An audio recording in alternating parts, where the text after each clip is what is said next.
Right, so aside from ceasefire abstaining Labour MPs complaining about the Green Party, who are daring to highlight how they voted on the matter, they are also now complaining about being held accountable by those who voted for them, now apparently fearing for their own safety. It's a little bit rich when this is over them refusing to back a position whereby Labour declare they were against people in Gaza literally being kept from being blown to bits. If you fear for your safety because people who voted for you are holding you accountable for that, try living in Gaza right now. You put their safety as secondary to your own. I'm sickened not only by the way Labour and Tory MPs voted or didn't vote on the matter of a ceasefire, as the case may be, but sickened again by their arrogant disregard for their own voters holding them to account on that, outside of election campaign time, as if they have some divine right to tell us all to shut up in the meantime. I'm not going to be shut up over this, and neither should be anyone else. Right, so Labour MPs and other key figures connected with the Labour Party are having a proper whinge at the moment about being held to account for not backing a ceasefire. People are not stupid. They recognise war. They recognise atrocity. They see the images on social media and in the more mainstream sources too. When even the BBC are showing uncharacteristic honesty and criticism of much of what Israel are pushing out by way of propaganda, then obeying the whip of a Zionist without qualification like Keir Starmer, backing Israel whatever they do or say, putting their case above that of the people they are currently blowing to bits, well, don't be surprised if people want to have words with you about that. Let's start with Starmer then, because as MPs say, they now fear for their safety following the ceasefire vote, that SNP amendment to the King's speech that Starmer whipped his MPs to abstain on. If they were so worried about how their voters would react, they should have voted like a human being and not the wooden knockoff for a Labour leader they rallied behind instead. But that hasn't stopped Starmer from whinging too. He told the Newsagents podcast that, "I've always been concerned about them. I've got a wife who has her own life, and I need to ensure that she can live her life in the way that she wants to. I've got 2 children. I've got a 15-year-old boy and a 12-year-old girl. And my biggest concern, about the only concern I have going forward, is asking myself over and over again, particularly at the moment, how do I protect them as we go into this?" Now, I would like to think that the only person people appalled by how Labour MPs voted on this last week would take aim at, with regards to Starmer's family, is Starmer himself. I've certainly not seen or heard of any threats or violence against his family. If there are or have been, I totally stand corrected. But if this is your response, violence, to how many Labour MPs sat on their hands on this issue, how are you any better than those dishing out violence in the Middle East right now, really?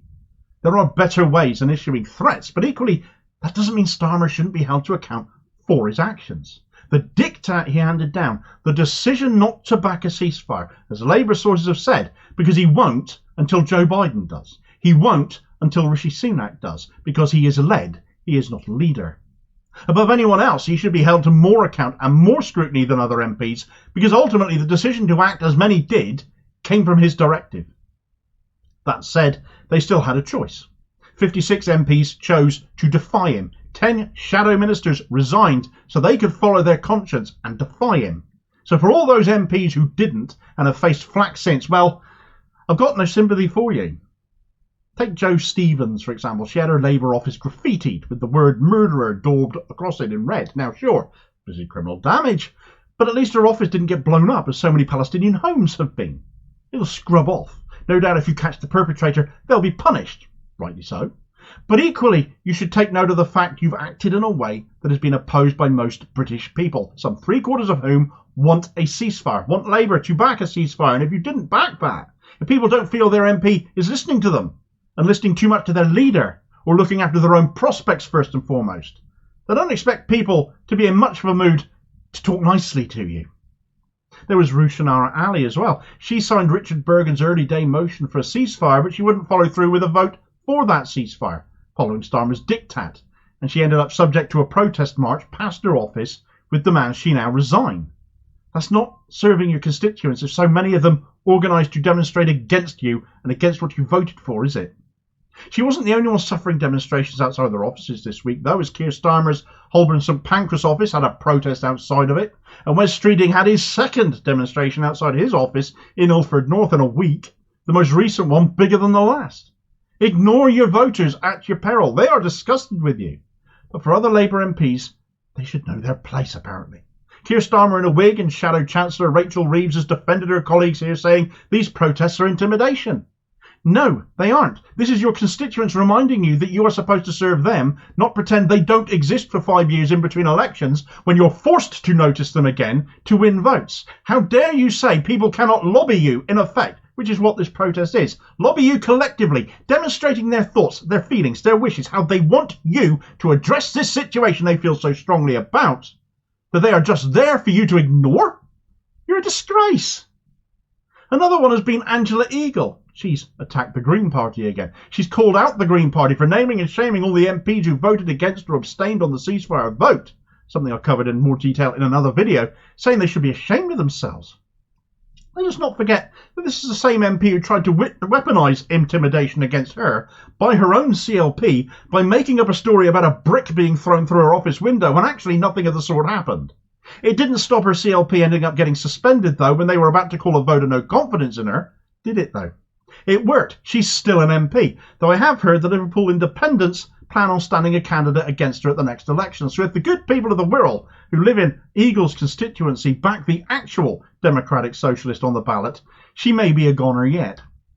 One of the worst offenders, though, calling out these attacks on MPs and also having a dig at the Green Party as well, is Alistair Campbell, Tony Blair's former spin doctor. He actually named and shamed every Labour MP who voted against a people's vote on Brexit, and later on another vote named 248 Tory MPs and encouraged people to find out where they are and tell them what they think of them when they did so in that vote. A levelling up get my words out in a moment. A levelling up vote, I believe it was. So he's a complete and utter hypocrite. He's also lambasted the Green Party for doing just this week in that graphic that they put out. In his case, though, he chose to weaponise the murders of Joe Cox and David Ames to further his argument, because he is that bloody disgusting. None of these people gave a damn when people were climbing on the roof of Jeremy Corbyn's home about his safety, though. He's an MP, is he not? Why is he not just as important as every other MP? None of them gave a hoot when he was the target of an attempted killing outside of a mosque either, did they? None of them cared when he was punched in the head. Not an egg being thrown as the media portrayed it. He was hit with an egg and hand connected with it. And definitely, most certainly, none of them ever complained on the many, many times the press surrounded Corbyn's house. If Keir Starmer fears for the safety of his family, how on earth would he cope if people arrived on his doorstep? Which, of course, they never do. What about the domestic violence and subsequent political attacks of Absina Begum? What about the Islamophobia that's been suffered by numerous Muslim MPs, but notably Zara Sultana, who has spoken out against that just this week? There's nothing from these, all right-wing Labour MPs, of course, on the victimisation of their left-wing party colleagues, because they may as well be in another party. They are reviled by some in their own party more than they revile Tories. Labour is a broad church, my arse. If Labour MPs don't want their constituents being angry at them, it's no good pretending they don't matter for the 5 years between elections, because they do. You should be listening to them, not Keir Starmer, else you are making yourself a bigger and bigger target for someone to come along with a mind of standing for election against you purely to take you down, to take your vote, to punish you personally. And frankly, that's the democratic way to do it. If you don't like an MP, they don't listen to you. They don't vote in a way you agree with, and tell them. Certainly don't vote for them. Thanks for watching. I hope you found this video useful. Please like, share and subscribe if you did. More content out daily. Please do have your say on this story in the comments below and be part of the conversation. Meanwhile, here's a video recommendation where standing against an MP you don't like is perhaps easier said than done.